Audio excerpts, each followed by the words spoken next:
How to log out of your Messenger account on Android.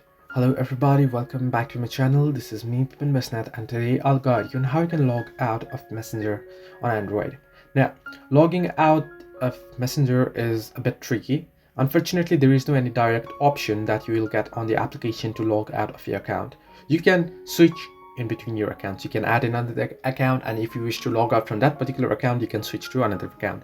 However, if you don't have other account or you don't wish to log in any account, then what you can do is you can simply scroll down the notification bar, tap on the settings with the gear icon at the top right corner, or you want to simply head into your device settings. Under device settings now, you want to scroll down and head into apps option. Under apps, you want to search in or look in for Messenger and open it up.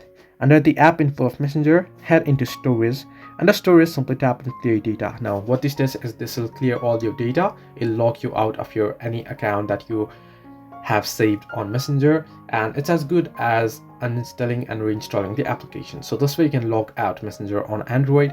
Hope this helped you. Do like and subscribe, and do not forget to leave a comment down below if you have any further issues.